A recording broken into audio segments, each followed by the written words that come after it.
बिस्मिल्लाहिर्रहमानिर्रहीम। अस्सलाम वालेकुम व्यूअर्स, आप देख रहे हैं डाइनिंग और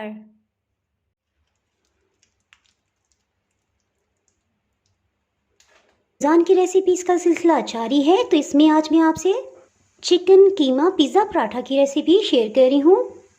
ये वीडियो शुरू से आखिर तक स्टेप बाय स्टेप कंप्लीट देखिएगा ताकि कोई भी पॉइंट आपसे मिस ना हो पाए। अगर मेरी वीडियोस अच्छी लगी तो लाल सब्सक्राइब को क्लिक कर दें। साथ में ये जो बेल का आइकॉन है इसको क्लिक कर दें। इसको क्लिक करने से आपको मेरी हर नई वीडियो का नोटिफिकेशन सबसे पहले फ्री में मिलेगा। बिस्मिल्लाहिर्रहमानिर्रहीम की रेसिपी को स्टार्ट करते हैं। एक पाव 250 ग्राम्स ये मैदा है, इसे डाल देंगे।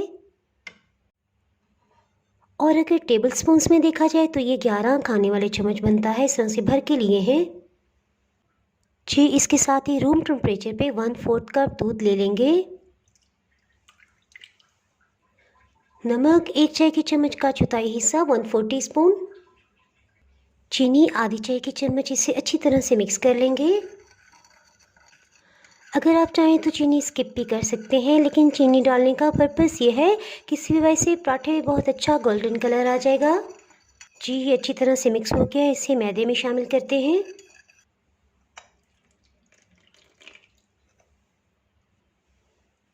इन सबको अच्छी तरह से मिक्स कर लेंगे। ये देखिए इस फॉर्म में आ गया है। अगर आप ताज़ा दूध इस्तेमाल नहीं करना चाहते तो आप 2 टेबलस्पून खुश्क दूध भी इसमें डाल सकते हैं। इस सूरत में आप पानी के साथ गूंद लीजिएगा। दूध थोड़ा थोड़ा करके शामिल करेंगे और इसे गूंदते जाएंगे। एकदम से ज़्यादा दूध शामिल नहीं करेंगे ताकि आटा ढीला ना हो जाए। 3-4 टेबलस्पून फिर से दूध शामिल करेंगे और अच्छी तरह से मिक्स कर लेंगे। अब हम टाइटली इसे खुश्क आटे के साथ मिक्स करते जाएंगे। इससे डो एक तो सख्त होगी और दूसरा हमें ये अंदाज़ा हो सकेगा कि इसमें अब दूध कितना शामिल करना है हमें मज़ीद जी। ये देखें खुश्क आटे में अच्छी तरह फोल्ड करने के बाद अब हम सिर्फ 1 टेबलस्पून इसमें दूध शामिल करेंगे। मेरे ख्याल है आधा टेबलस्पून इसमें दूध डालना चाहिए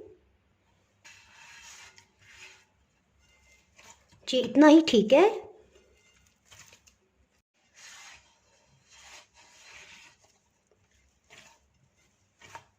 अब हम मज़ीद इसमें दूध शामिल नहीं करेंगे। तकरीबन टोटल इसमें आधा कप दूध लगा है। इस फॉर्म में आने के बाद इसमें 2 टेबलस्पून कुकिंग ऑयल डालेंगे। इसी में फोल्ड करते हुए अच्छी तरह से गूंद लेंगे।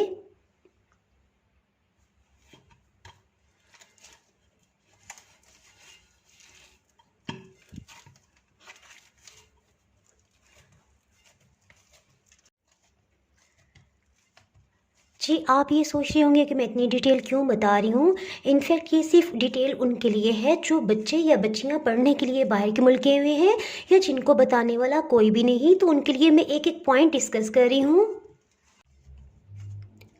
तकरीबन 3 मिनट में डो बहुत अच्छी तरह तैयार हो गई है। इसे कवर करके रख देंगे। 10 से 15 मिनट के लिए इसे रेस्ट देंगे। एक बड़ी साइज़ की प्याज को कटिंग कर लेंगे। इसे हम ऑमलेट कट करेंगे।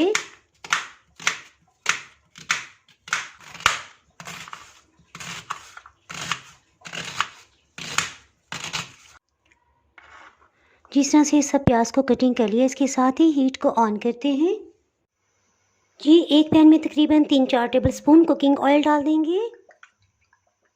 इसमें कटिंग किए हुए प्याज को भी शामिल कर देंगे। हीट को मीडियम रखेंगे। इसे लाइट गोल्डन होने तक फ्राई कर लेंगे। इसमें लहसुन अदरक का पेस्ट शामिल कर देंगे 1 टेबलस्पून। ये मैं आपको जूम करके दिखाती हूँ। देखिए इसमें ऑयल बिल्कुल भी ज़्यादा नहीं है। 2 मिनट तक इसी तरह इसे भून लेंगे। हीट को मीडियम लो रखा हुआ है। इससे लहसुन अदरक की एक मखसूस स्मेल होती है वो ख़त्म हो जाएगी जी। 2 मिनट के बाद इसमें 250 ग्राम चिकन का कीमा ये शामिल कर देंगे जी। ये देखिए ऐसा ऐसा चिकन में से पानी रिलीज़ हो रहा है। नमक आधी चाय की चम्मच, चिली फ्लेक्स 1 चाय की चम्मच, ये जायके में तेज़ हैं। गरम मसाला पाउडर 1/4 टीस्पून। एक दफ़ा इसको अच्छी तरह से मिक्स कर लेंगे। हर दफ़ा तकरीबन 3-4 टेबलस्पून ही पानी डालेंगे। जी 1 कप पानी थोड़ा थोड़ा करके इसे भूनते हुए ख़त्म हो चुका है। ये आप देख सकते हैं इसका कलर भी चेंज हो गया है। इसके साथ ही इसमें 200 ml 1 कप पानी शामिल कर देंगे।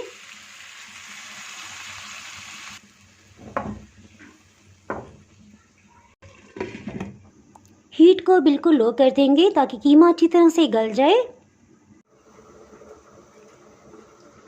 इसे चेक कर लेते हैं।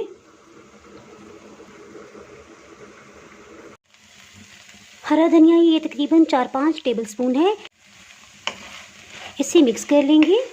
ये मैं आपको जूम करके दिखाती हूँ।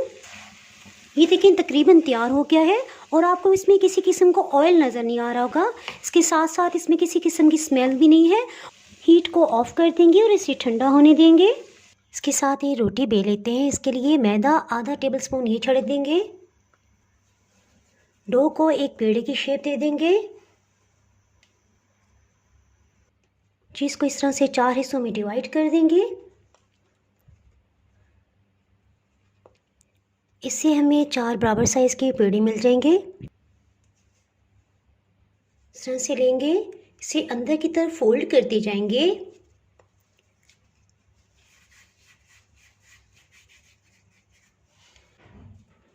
इस तरह से थोड़ा इसे फैला लेंगे।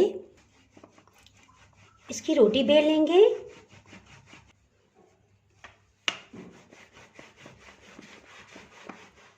इस तरह से तकरीबन 6 इंच की रोटी बेली है। इसे साइड पे करते हैं। इसी तरह दूसरी रोटी को भी बेल लेंगे। इसमें बस एक ही चीज़ का ख्याल रखना है कि दोनों रोटियों का साइज तकरीबन एक जैसा हो।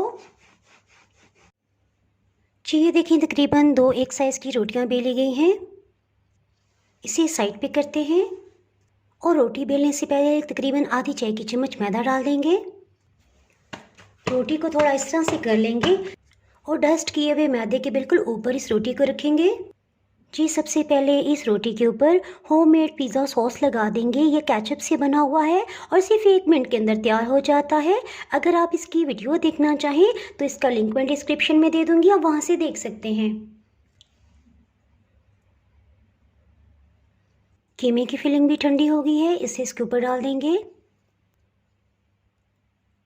ये पॉइंट स्पेशली आप नोट कीजिएगा कि देखिए सेंटर का वो एरिया जहाँ मैंने पिज़्ज़ा सॉस लगाया है, बस उसी एरिया में मैं फिलिंग को ढेर सारा भर रही हूँ।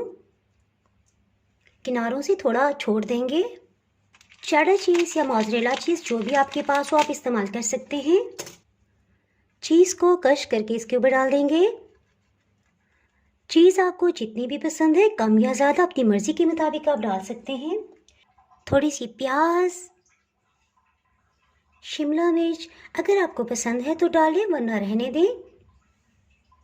इसके ऊपर की सतह पे थोड़ी सी ऑरिगेनो डाल देंगे। ब्लैक ऑलिव्स अगर आप चाहें तो डाल लें, वरना ये भी रहने दें। रोटी को एहतियात से इसके ऊपर डाल देंगे और देखिए किनारों से हल्के से खींचते हुए हम इसके बिल्कुल लेवल पे ले आएंगे, क्योंकि देखिए इसकी थोड़ी ऊंचाई है तो रोटी का साइज़ थोड़ा छोटा हो गया है। इस तरह से देखिए खींचते हुए लेके आते जाएंगे और इसके साथ मिलाते जाएंगे, क्योंकि मैदे की रोटी में लचक होती है तो बहुत आसानी से ये हो जाएगा। ये देखिए मैं आपको करीब से दिखाती हूँ। इस तरह से इस रोटी के बिल्कुल लेवल पर ले आए हैं।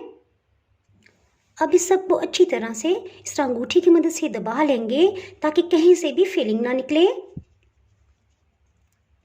जी अब जो मैं आपको ट्रिक बताने लगी हूँ ये मैंने मूली पराठे में, इसके अलावा आलू के पराठे में भी बता चुकी हूँ। इससे फिलिंग बिल्कुल भी नहीं निकलती। यूँ हाथों को रखेंगे और आहिस्ता आहिस्ता से इस तरह से इसको करते जाएंगे। रोटी को इस तरह मूव करते जाएंगे। इस ट्रिक की वजह से जो भी किनारे बाहर को बढ़े हुए थे वो अंदर की तरफ चले गए हैं। अब एहतियात से आहिस्ता से हम सेंटर से यूँ दबाते हुए लेके जाएंगे तो फिलिंग सारी जो है वो किनारों तक आ जाएगी और बड़े हुए किनारे अंदर को चले जाएंगे। जी अब इसको बेलने से पहले तवे को प्री हीट कर लेते हैं।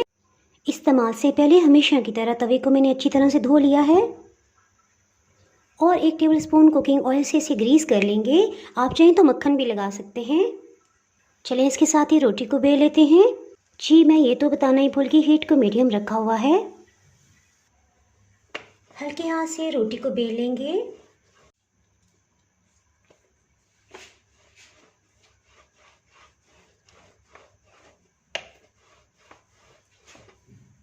जी देखिए इसके अंदर जो एयर है हल्का सा इस तरह से छुरी से कर देंगे तो एयर बाहर निकल आएगी और बेलने में हमें आसानी हो जाएगी। इस तरह से प्रेस करते सब एयर को निकाल लेंगे और देखिए ये जो सुराख था दोबारा से इस तरह चुटकी में लेंगे और प्रेस कर देंगे। अब हम निहायत आसानी से इसे बेल सकते हैं। देखा कितनी अच्छी अब रोटी बेली जा रही है। इसके ऊपर की सतह पे जो भी मैदा है इस तरह से टिश्यू से हटा लेंगे और इसे तवे पे डालते हैं। पिज़्ज़ा पराठे को डालते हीट को मीडियम लो कर देंगे। इसके ऊपर की सतह पे 2-3 टेबलस्पून कुकिंग ऑयल डाल देंगे। तकरीबन 2 मिनट हो चुके हैं। इसे प्याज से टर्न कर लेंगे। हल्के हाथ से किनारों से प्रेस करेंगे। प्याज से टर्न कर लेंगे। यहाँ भी बहुत अच्छे से गोल्डन कलर आ गया है।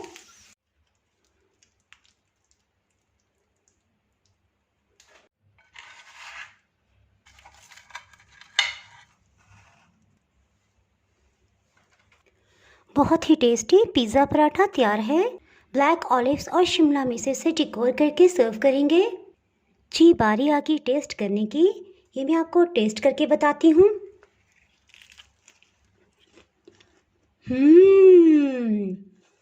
बहुत ही मज़ेदार। अगर आपने मेरा चैनल अभी तक सब्सक्राइब नहीं किया तो चैनल को सब्सक्राइब कर दिए, बेल आइकन ज़रूर प्रेस कर दीजिएगा। इसके बाहर आपको मेरी आने वाली वीडियो का नोटिफिकेशन नहीं मिल पाएगा।